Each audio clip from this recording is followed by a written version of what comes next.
আসসালামু আলাইকুম, স্বাগত জানাচ্ছি আরটিভির দুপুরের সংবাদে। আপনাদের সঙ্গে আছি আমি ফারজানা তানি। ধর্মের ভিত্তিতে বিভাজনমূলক রাজনীতি চায় না বিএনপি, জানিয়েছেন দলটির স্থায়ী কমিটির সদস্য সালাউদ্দিন আহমেদ। তিনি বলেন, গণতান্ত্রিক উত্তরণের প্রক্রিয়ায় যারা বাধা সৃষ্টি করবে, জনগণ ঐক্যবদ্ধভাবে তাদের প্রতিহত করবে। রুদ্র রফিকের রিপোর্টে বিস্তারিত। জাতীয়তাবাদী ওলামা দলের ৪৬তম প্রতিষ্ঠাবার্ষিকী উপলক্ষে নেতাকর্মীদের সঙ্গে নিয়ে শহীদ প্রেসিডেন্ট জিয়াউর রহমানের সমাধিতে শ্রদ্ধা জানান বিএনপির স্থায়ী কমিটির সদস্য সালাউদ্দিন আহমেদ। এ সময় তিনি বলেন, ধর্মের ভিত্তিতে বিভাজনমূলক রাজনীতিতে বিশ্বাসী নয় তার দল।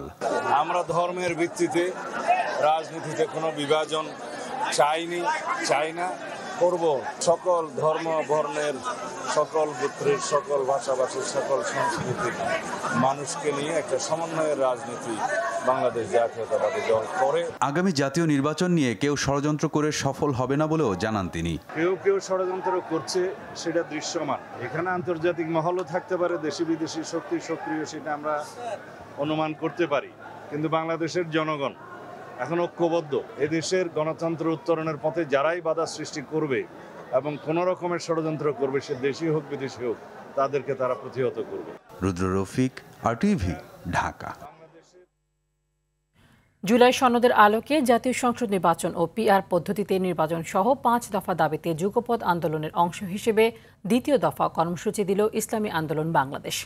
দলটির কেন্দ্রীয় কার্যালয়ে সংবাদ সম্মেলনে এই কর্মসূচি ঘোষণা দেন দলটির মহাসচিব মাওলানা ইউনুস আহমদ। ৫ দফা দাবি আদায় আন্দোলনে দ্বিতীয় দাবি আমাদের কর্মসূচি হচ্ছে ১ অক্টোবর থেকে ৯ অক্টোবর পর্যন্ত ৫ দফা গণদাবির পক্ষে জনমত গঠনের লক্ষ্যে গণসংযোগ। ১০ অক্টোবর ঢাকায় ও বিভাগীয় শহরে গণমিছিল। ১২ অক্টোবর জেলা প্রশাসকের কাছে স্মারকলিপি পেশ। দেশের অন্যতম প্রধান হিন্দু ধর্মাবলম্বীদের দুর্গা উৎসবের কারণে প্রথম দিকে রাজপথের কোনো কর্মসূচি দেখা হয় নাই। একটি আন্তর্জাতিক মহল জাতীয় সংসদ নির্বাচন প্রক্রিয়া বাধাগ্রস্ত করার চেষ্টা করছে বলে মন্তব্য করেন প্রধান উপদেষ্টা ডক্টর মোহাম্মদ ইউনূস। তিনি বলেন, কিছু শক্তি চায় না নির্বাচন হোক। বাংলাদেশের চলমান গণতান্ত্রিক উত্তরণ ও সংস্কার কর্মসূচির প্রতি পূর্ণ সমর্থন ও সংহতি প্রকাশ করেন জাতিসংঘ মহাসচিব অ্যান্তোনিও গুতেরেস। নিউ ইয়র্কের জাতিসংঘের সদর দপ্তরের প্রধান উপদেষ্টা অধ্যাপক মোহাম্মদ ইউনূসের সঙ্গে এক বৈঠকে এ কথা জানান তিনি। আরও জানাচ্ছেন মাইদুর রহমান রুবেল। জাতিসংঘের মহাসচিব অ্যান্তোনিও গুতেরেসের সঙ্গে সাক্ষাৎ করেছেন অন্তর্বর্তী সরকারের প্রধান উপদেষ্টা অধ্যাপক মোহাম্মদ ইউনূস। জাতিসংঘের সদর দপ্তরের বৈঠকে উঠে আসে রাজনৈতিক সংস্কার, ফেব্রুয়ারিতে অনুষ্ঠেয় জাতীয় নির্বাচন, জুলাই অভ্যুত্থানে গণহত্যার জন্য দায়ীদের জবাবদিহিতা, বৈশ্বিক বাণিজ্যে সুরক্ষামূলক শুল্ক নীতির প্রভাব এবং রোহিঙ্গা সংকটের মতো গুরুত্বপূর্ণ বিষয়। সে সময় আসন্ন জাতীয় নির্বাচনে যাতে সঠিক সময়ে আয়োজন করতে না পারে তার জন্য পরাজিত শক্তি বিদেশি সহায়তায় বিপুল পরিমাণে অর্থ ঢালছেন বলে অভিযোগ তোলেন ডক্টর ইউনূস। পতিত সরকারের সুবিধাভোগীরা দেশের ভেতরে ও বাইরে সুসংগঠিত দাবি করে জানান, এটাই সবচেয়ে বিপজ্জনক বিষয়। প্রধান উপদেষ্টার প্রেস উইং থেকে জানানো হয় এসব তথ্য। ইউএন সেক্রেটারি জেনারেলের সাপোর্ট চেয়েছেন আগামী ইলেকশন, ফেব্রুয়ারি প্রথমার্ধে যে জেনারেল ইলেকশন হচ্ছে সেই বিষয়ে, এবং সেক্রেটারি জেনারেল অকুণ্ঠ চিত্তে জানিয়েছেন যে তারা বাংলাদেশের এই ডেমোক্রেটিক যে ট্রানজিশনে ফুললি তারা সাপোর্ট করছেন এবং সলিডারিটি ঘোষণা করেছেন। বাংলাদেশের গণতান্ত্রিক উত্তরণ ও সংস্কার কর্মসূচিতে জাতিসংঘের জোরালো সমর্থন পুনর্ব্যক্ত করেন গুতেরেস। তিনি রোহিঙ্গা সংকটের দীর্ঘমেয়াদী সমাধানে জাতিসংঘের অব্যাহত অঙ্গীকারের কথাও তুলে ধরেন। রোহিঙ্গা ক্রাইসিসকে যে রিজলভ করার জন্য এবং তাদের জন্য তারা যে বাংলাদেশে মোর দেন এ মিলিয়ন রোহিঙ্গা যারা বিভিন্ন শেল্টারে আছে, ক্যাম্পে আছে, তাদের জন্য উনি পূর্ণ সমর্থন এবং পূর্ণ সলিডারিটি জানিয়েছে। এদিকে সংবাদ মাধ্যম জিটিওকে দেয়া সাক্ষাৎকারে প্রধান উপদেষ্টা বলেন, হিন্দু সংখ্যালঘুদের উপর নিপীড়নের অভিযোগ পুরোপুরি মিথ্যা। বাংলাদেশে হিন্দু বিদ্বেষী সহিংসতা নেই, তবু ক্রমাগত অপপ্রচার চালিয়ে যাচ্ছে ভারতীয় গণমাধ্যম। Going on, that's what you see in Bangladesh. but not something like that. That's you. জাতিসংঘ সদর দফতরের সাধারণ পরিষদ হলে আজ অনুষ্ঠিত হতে যাচ্ছে মিয়ানমারের রোহিঙ্গা মুসলিম ও অন্যান্য সংখ্যালঘুদের পরিস্থিতি নিয়ে উচ্চ পর্যায়ের আন্তর্জাতিক সম্মেলন। এর আগে মিয়ানমার বিষয়ক জাতিসংঘের বিশেষ দূত জুলি বিশপের সাথে বৈঠক করেছেন প্রধান উপদেষ্টা ডক্টর মোহাম্মদ ইউনূস। মাইদুর রহমান রুবেল, আরটিভি, ঢাকা। বাংলাদেশে বিদেশি বিনিয়োগের প্রতিবন্ধকতা চিহ্নিত করে বিবৃতি দিয়েছে মার্কিন পররাষ্ট্র দপ্তর। এতে বলা হয়, বিদ্যুৎ পরিষেবা নিশ্চিতের প্রচেষ্টা থাকলেও অপর্যাপ্ত অবকাঠামো, আমলাতান্ত্রিক দীর্ঘসূত্রিতা, বিদেশি প্রতিষ্ঠানের ওপর অন্যায্য করের বোঝা বড় বাধা। এছাড়া দুর্নীতির কারণেও বিনিয়োগ বাধাগ্রস্ত হচ্ছে বলে বিবৃতিতে উল্লেখ করা হয়। আরও জানাচ্ছেন ইমরুল হাসান। বাংলাদেশের বিনিয়োগ পরিবেশ নিয়ে শুক্রবার মার্কিন পররাষ্ট্র দপ্তরের 2025 সালে বিবৃতিতে এমন তথ্য তুলে ধরা হয়েছে। এতে আরও বলা হয়, বিনিয়োগ পরিবেশ উন্নয়নে অন্তর্বর্তী সরকারের প্রচেষ্টা প্রাথমিক পর্যায়ে রয়েছে। এছাড়া মেধা সম্পদ বা আইপিআর এবং শ্রম অধিকার ইস্যুতে বিধিবিধান বাস্তবায়নে অন্তর্বর্তী সরকারের কার্যকর উদ্যোগ নেই বলেও উল্লেখ করা হয় বিবৃতিতে। পাশাপাশি সরকার মেধা সম্পদ সংরক্ষণে যথেষ্ট সম্পদ বরাদ্দ করছে না বলেও জানায় স্টেট ডিপার্টমেন্ট। যদিও গেল দশকে তৈরি পোশাক কারখানার অগ্নি ও ভবন নিরাপত্তায় বাংলাদেশ উন্নতি করেছে বলে জানায় স্টেট ডিপার্টমেন্ট, তবে শ্রমিকরা সংগঠিত হওয়া এবং যৌথ দর কষাকষিতে তাদের অধিকার আদায়ের ক্ষেত্রে আইনি বাধায় পড়ছে।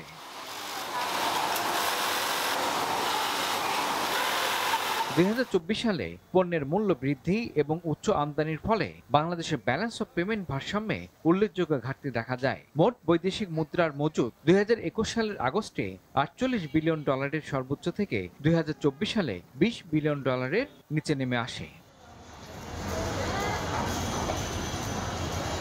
বাংলাদেশ ব্যাংকের মতে 2025 সালের মার্চ মাসে তা সামান্য পুনরুদ্ধারের ফলে 20.4 বিলিয়ন ডলারে পৌঁছে। অন্তর্বর্তী সরকার বিদেশি বিনিয়োগকে বাধাগ্রস্ত করে শেখ হাসিনা আমলের এমন দুটি পদ্ধতি অপসারণের জন্য কাজ করছে। এগুলো হলো রাষ্ট্রায়ত্ত প্রতিষ্ঠানগুলোর প্রদেয় বৈদেশিক মুদ্রার পরিশোধ বিলম্ব করা এবং বাংলাদেশ থেকে বৈদেশিক মুদ্রা স্থানান্তরে কেন্দ্রীয় ব্যাংকের অনুমোদনের প্রয়োজনীয়তা।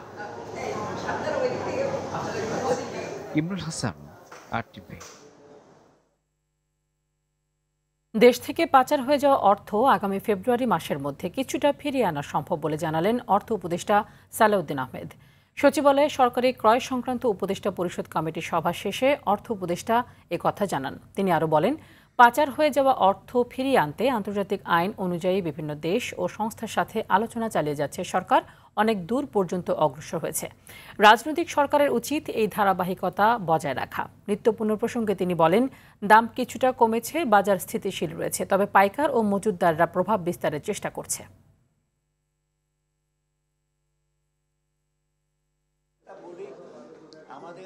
টাকাটা যখন পাচার করে, যারা পাচার করে তারা বুদ্ধি জানে সব, কিন্তু এটা আনতে হলে একটু সময় প্রসেসটা, তবে কিছু তো অগ্রসর হয়েছে।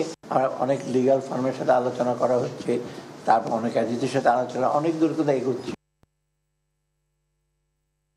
জুলাই আগস্টে সংঘটিত মানবতা বিরোধী অপরাধের মামলায় সাবেক প্রধানমন্ত্রী শেখ হাসিনা সহ 3 আসামির বিরুদ্ধে মামলার মূল তদন্ত কর্মকর্তা আইও মোহাম্মদ আলমগীরের তৃতীয় দিনের সাক্ষ্য নেওয়া হচ্ছে। সরাসরি সম্প্রচার করছে বাংলাদেশ টেলিভিশন। এই মামলার 54তম ও শেষ সাক্ষী হিসেবে রোববার ও সোমবারও সাক্ষ্য দেন এই তদন্ত কর্মকর্তা। আজ তিনি ট্রাইব্যুনালে মামলার তদন্তকালীন সময়ে জব্দ করা নথি, অডিও, ভিডিও সহ বিভিন্ন দালিলিক প্রমাণাদি উপস্থাপন করছেন। জবানবন্দি শেষ হলে তাকে জেরা করবেন আসামি পক্ষের আইনজীবী। এদিকে জুলাই আন্দোলনের প্রথম শহীদ রংপুরের বেগম রোকেয়া বিশ্ববিদ্যালয়ের শিক্ষার্থী আবু সাইদ হত্যা মামলায় সাক্ষী অসুস্থ থাকায় সাক্ষ্য গ্রহণের পরবর্তী দিন 6 অক্টোবর ধার্য করেছেন আন্তর্জাতিক অপরাধ ট্রাইব্যুনাল 2।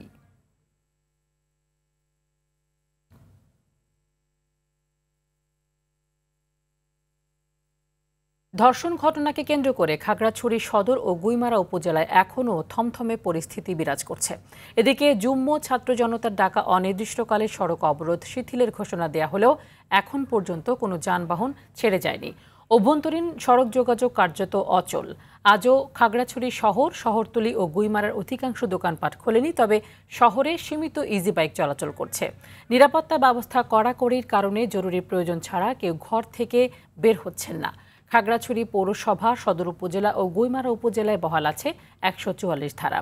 আইনশৃঙ্খলা পরিস্থিতি নিয়ন্ত্রণে পুলিশের পাশাপাশি টহলে আছে সেনাবাহিনী, বিজিবি ও আনসার সদস্যরা।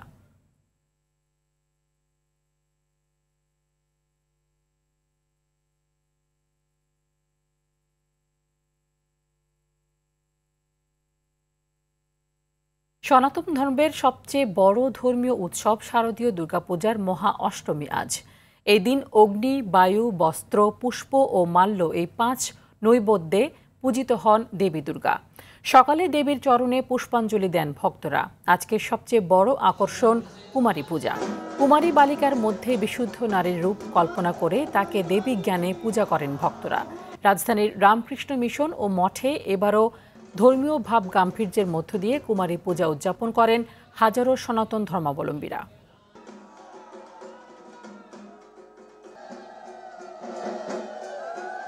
প্রতিটি নারীর মধ্যেই মা ভগবতীর রূপ প্রকাশিত। আজকে শক্তির যে আমাদের দেবী আমাদের সামনে আছেন, তো সেই শক্তি রূপে একজন কুমারীকে পূজা করা হয়।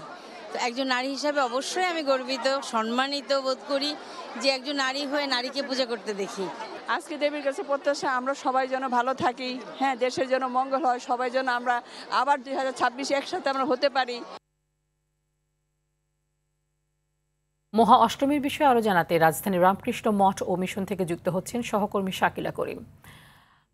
শাকিলা, এই মুহূর্তে কি ধরনের আনুষ্ঠানিকতা চলছে এবং যারা ভক্ত এবং পূজার্থী আছেন তাদের মধ্যে উচ্ছ্বাস কেমন দেখছেন?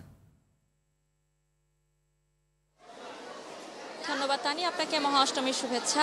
আপনি জানেন যে সনাতন ধর্মাবলম্বীদের সবচেয়ে বড় ধর্মীয় উৎসব দুর্গাপূজার আজ তৃতীয় দিন, অর্থাৎ মহা অষ্টমী, এবং এই দিনটি কিন্তু আরও একটি বড় তাৎপর্য বহন করে, কারণ আজ কুমারী পূজা অনুষ্ঠিত হয়েছে এবং এই কুমারী পূজার মাধ্যমে কিন্তু একজন বিশুদ্ধ নারী বা একটা নারী সত্তাকে কল্পনা করে তার ভিতরে একটি ছোট্ট শিশু যার বয়স 1 থেকে 16 বছরের মধ্যে এমন একজন কন্যা শিশুর মধ্যে দেবী দুর্গা অধিষ্ঠিত হন এবং তাকে দেবী রূপে পূজা করা হয়। এবং সেই আনুষ্ঠানিকতা কিন্তু চলছিল বেলা 11টা থেকে বেলা 1টা পর্যন্ত রামকৃষ্ণ মিশনে। এবং এই মুহূর্তে আমি আছি ঢাকা বিশ্ববিদ্যালয়ে অবস্থিত জগন্নাথ হলে, এবং সেখানে কিন্তু দেখতেই পাচ্ছেন যে ভক্তবৃন্দ কিন্তু তারা দেবী মাকে শ্রদ্ধা জানাচ্ছেন, প্রণাম করছেন। কিছুক্ষণ আগে আমি যখন এসেছিলাম এখানে, তখন এখানে দেখেছি এখানে প্রসাদ বিতরণ হচ্ছে এবং সব ভক্তরা সবাই সুশৃঙ্খলভাবে দাঁড়িয়ে সবাই প্রসাদ নিয়ে সেই প্রসাদগুলো তারা গ্রহণ করেছেন। আপনাকে একটু জানিয়ে রাখি যে আজ মাতৃবন্দনায় কিন্তু কুমারী পূজার পরে কিন্তু আজ অষ্টমীর যে নানা ধরনের আনুষ্ঠানিকতা রয়েছে সেগুলো কিন্তু অনুষ্ঠিত হবে এবং এই সপ্তমী তিথির সকালে পূজার স্থলে কিন্তু নানা ধরনের ফল, ফুল, ধান বিভিন্ন সমন্বয়ে কিন্তু নবপত্রিকায় প্রচলিত ভাষায় কলাবউ প্রবেশের মাধ্যমে কিন্তু তারা পূজা অর্চনা করে থাকেন। এবং আরেকটি বিষয় জানিয়ে রাখি যে শাস্ত্র ঠিক আমি যতদূর জানি, এখানে এসে জানতে পেরেছি 1901 সালে ধর্মপ্রচারক স্বামী বিবেকানন্দ কিন্তু কলকাতার বেলুড় মাঠে কুমারী পূজার প্রথম প্রচলন করেন এবং তখন থেকেই প্রতি বছর দুর্গাপূজার এই অষ্টমী তিথিতে এসে কুমারী পূজা করেন সনাতন ধর্মাবলম্বীরা। একই সাথে অষ্টমী দিনে নানা ধরনের তাদের আচার উপাচার থাকে, সেগুলো তারা পালন করেন। তো এখন যে দেখতেই পাচ্ছেন জগন্নাথ হলের যে এখানে যে পূজা মণ্ডপী রয়েছে সেখানে প্রচুর দর্শনার্থী রয়েছে, প্রচুর ভক্তরা রয়েছেন। এর পাশে ছোট ছোট খাবারের স্টল রয়েছে, সেখানে তারা যাচ্ছেন, নানা ধরনের খাবার এখানে বিক্রি হচ্ছে, নানা ধরনের ঐতিহ্যবাহী পিঠাপুলি এগুলো বিক্রি হচ্ছে, সেগুলি তারা কিনছেন। তো সব কিছু মিলে এখানে কিন্তু আইন শৃঙ্খলা পরিস্থিতির কথা যদি একটু জানিয়ে রাখতে চাই, এখানে যথেষ্ট আইন শৃঙ্খলা রক্ষাকারী বাহিনী আমার চোখে পড়েছে। একই সাথে কিন্তু সাদা পোশাকে নানা ধরনের নানা বাহিনীর আইন শৃঙ্খলা রক্ষাকারী বাহিনীও কিন্তু এখানে নিরাপত্তা রক্ষায় কাজ করছেন। তো সব কিছু মিলিয়ে আজ দুর্গাপূজার তৃতীয় দিন, আর মাত্র 2 দিন বাদেই কিন্তু দেবী দুর্গা ফিরে যাবেন কৈলাসে। তো এই আনন্দঘন এই উচ্ছ্বাস যেন সারা বছর থেকে যায়, এমনটি কিন্তু প্রত্যাশা প্রতিটি ভক্তের অন্তরে অন্তরে। তো তা নিয়েই ছিল আমার কাছে জগন্নাথ হল থেকে দুর্গাপূজার সর্বশেষ। ধন্যবাদ আপনাকে। একবিংশ শতাব্দীতে এসেও সমাজ থেকে দূর হয়নি লিঙ্গ বৈষম্য। শুধু প্রাপ্তবয়স্ক নারী নয়, কন্যা শিশুদেরকেও পদে পদে মুখোমুখি হতে হয় সমাজের চাপিয়ে দেয়া বাস্তবতায়। বৈষম্য আর নিরাপত্তাহীনতার ভয়ে ছায়ার মতো ঘিরে রাখে তাদের শৈশবকে। মহিলা পরিষদের তথ্য বলছে, চলতি বছর প্রথম 6 মাসে 481টি ধর্ষণের মধ্যে শুধুমাত্র শিশুই নিপীড়নের শিকার হয়েছেন 345 জন। এই ভয়াবহতার চিত্র নিয়ে পালিত হচ্ছে কন্যা শিশু দিবস। আরও জানাচ্ছেন সাদিয়া কানিজ। সমাজে কন্যা শিশু জন্মকে অনেকে আশীর্বাদের বদলে আতঙ্ক মনে করেন। কিছু পরিবারে দেখা যায় ছেলে সন্তান না হওয়ার হতাশা, ফলে জন্মের পর থেকেই কন্যা শিশু হচ্ছে বৈষম্যের শিকার। তবে বর্তমানে পরিবারে কন্যা শিশুর অবস্থান কিছুটা পাল্টেছে। ছেলে সন্তানের মতো সুযোগ সুবিধা দিয়ে যত্নে বড় করছেন বাবা মা। গ্রামে অনেকে চিন্তা করে মেয়ে বিয়ে দিয়ে দেবো, পড়ালেখা করে কি হবে, বা ওরে বাইরে যেতে দেবো কেন, এরকম ধরনের কিছু বাধা সৃষ্টি হয়। মেয়েদেরকে একটু ভিন্নভাবেই দেখা হয়, সবাই তার সমান চোখে দেখে না। সন্তানকে বা বাচ্চাকে আমরা আমাদের নিজেদের মতো মানুষের মতো মানুষ করতে পারি, তাহলে কন্যা সন্তান হোক আর ছেলে সন্তান হোক, আসলে এটার ডিফারেন্স আমি অন্তত দেখি না। আমি আসলে এটা মনে করি না যে ছেলে বা মেয়ে আলাদা হোক বা এরকম কিছু। আমার কাছে আমার মেয়ে সমান। দুই বাচ্চার মধ্যে কোনো পার্থক্য করি না, দুই বাচ্চাকে সমানভাবে আদর করি। পরিস্থিতি বদলালেও সমাজের কুসংস্কার, চাপিয়ে দেওয়ার মানসিকতা আর কন্যা শিশুর নিরাপত্তা নিয়ে অভিভাবককেও থাকতে হয় আতঙ্কের মধ্যে। তবুও মানবসৃষ্ট সাপোৎসংকুল পরিবেশেই বেড়ে উঠছে এক একটি রাঙা ফুল। একটা মেয়ে হলে যা, নিজেও একটা মেয়ে, বাহিরেও ইপ্রিজিন হইতে হয়, মানে সব দিকেই যেটা হইতে হয়, ওদেরকেও নিয়েও টেনশনে থাকা হয়। পিতামাতা যারা আসেন তাদের একটা ধারণা থাকে যে আমার ছেলে মেয়েকে আমি পড়াশোনা করালাম, মানুষ করলাম, তারা ভবিষ্যতে আমাকে দেখবে। আসলে এর পাশাপাশি নিজের চিন্তাও পিতামাতাকে করতে হবে। বাংলাদেশ মহিলা পরিষদের তথ্য বলছে, চলতি বছর প্রথম 6 মাসে 481টি ধর্ষণের মধ্যে শুধু শিশুই নিপীড়নের শিকার 445টি, আর 2024 সালে 516টি ধর্ষণের মধ্যে শুধু শিশুই 367টি। কন্যা সন্তান একটা ভোগ্যপণ্য, সেটা পরিবারের যত নিকটজন আপনজনই হোক না কেন, সেই সব সদস্যদের দিয়েই কিন্তু এই মেয়েরা নানান ধরনের যৌন নির্যাতনের শিকার হয়। একটা শিশু ঝুঁকিপূর্ণ অবস্থানে এই কারণে যে সে বলতে পারে না, সে ভয় পায়, সে বলতে চাইলে তাকে বলতে দেয়া হয় না। মানসিকতার পরিবর্তন আনতে হবে পরিবার আর সমাজের, তবেই কন্যা শিশুদের জন্য গড়ে উঠবে নিরাপদ আবাসস্থল। যারা রাষ্ট্র পরিচালনার সঙ্গে আছেন, যারা নীতি নির্ধারণীতে আছেন, যারা নীতি বাস্তবায়ন করবেন, কন্যা শিশুর অধিকারের প্রতি যে তার একটা দায়িত্ববোধ, এই বিষয়গুলো কিন্তু তাদের মধ্যে আমরা কোনোভাবেও গড়ে তোলা যাচ্ছে না। এবং মেয়েদের একটা মানুষ হিসাবে বিবেচনা করা, এই জায়গাটা কিন্তু আমরা খেয়াল করছি না, মনোযোগী হচ্ছে না, যার ফলে কিন্তু কন্যা শিশুরা ঘরে বাইরে অরক্ষিতই কিন্তু থেকে যাচ্ছে। সাদিয়া কানিজ, RTV, ঢাকা। আজ পর্দা উঠছে 13তম উইমেন্স ক্রিকেট ওয়ার্ল্ড কাপের। এবারের আসর যৌথভাবে আয়োজন করবে ভারত ও শ্রীলঙ্কা। 31 ম্যাচ ও 34 দিনের এই মহারণে উদ্বোধনী ম্যাচে মুখোমুখি হবে স্বাগতিক দুই দেশ। বিস্তারিত জানাচ্ছেন মুমসাদ দিনুরি। আইসিসি ওমেন্স ক্রিকেট ওয়ার্ল্ড কাপের এবার আসরে অংশ নিচ্ছে 8টি দল। স্বাগতিক দেশ হিসেবে সরাসরি সুযোগ পায় ভারত। এছাড়া র্যাঙ্কিংয়ের সেরা 5 দল হিসেবে সুযোগ পায় অস্ট্রেলিয়া, ইংল্যান্ড, শ্রীলঙ্কা, নিউজিল্যান্ড ও সাউথ আফ্রিকা। বাকি 2 দল বেছে নিতে আয়োজন করা হয় বাছাই পর্ব, যেখানে ওয়েস্ট ইন্ডিজ, আয়ারল্যান্ড, থাইল্যান্ড, স্কটল্যান্ডের সাথে কম্পিট করে নিজেদের জায়গা পাকা করে বাংলাদেশ ও পাকিস্তান। গ্রুপ পর্বে প্রথম সেমিফাইনাল ছাড়াও পাকিস্তানের সব ম্যাচ অনুষ্ঠিত হবে কলম্বোতে। এছাড়া যদি পাকিস্তান ফাইনালে কোয়ালিফাই করে, সেক্ষেত্রে ফাইনালের ভেন্যু হবে কলম্বোর পিসারা ওভাল স্টেডিয়াম। রেকর্ড 7 বার চ্যাম্পিয়ন হওয়া ছাড়াও সাম্প্রতিক ফর্ম বিবেচনায় টুর্নামেন্টের হট ফেভারিট টিম ধরা হচ্ছে অস্ট্রেলিয়াকে। নিজেদের সর্বশেষ 31 ম্যাচের মাত্র 4টিতে হেরেছে অজিরা। শিরোপার লড়াইয়ে অস্ট্রেলিয়ার শক্ত প্রতিদ্বন্দ্বী হতে পারে স্বাগতিক ভারত। 2025 সালে ফর্মে রয়েছে টিম ভারতও। নিজেদের শেষ 14 ম্যাচের মাত্র 4টিতে হেরেছে হারমানপ্রীত কাউরের দল। এদিকে 2 অক্টোবর বৃহস্পতিবার পাকিস্তানের বিপক্ষে ম্যাচ দিয়ে নিজেদের ওয়ার্ল্ড কাপ ক্যাম্পেইন শুরু করবে বাংলাদেশ। প্রথম ম্যাচের আগে বেশ ফুরফুরে মেজাজেই রয়েছে নিগার সুলতানা জ্যোতির দল। বিশ্বকাপ শুরুর আগে 2টি প্রস্তুতি ম্যাচ খেলার কথা থাকলেও মাঠে গড়িয়েছে একটি ম্যাচ। শ্বাসরুদ্ধকর সে ম্যাচে শ্রীলঙ্কাকে 1 রানে হারিয়ে জয় পায় টাইগ্রেসরা। মুমসাদ দিনুরি, RTV। দুপুরের সংবাদ এ পর্যন্তই। জেলা সংবাদ 4:45টায় দেখার আমন্ত্রণ রইল। ধন্যবাদ সবাইকে।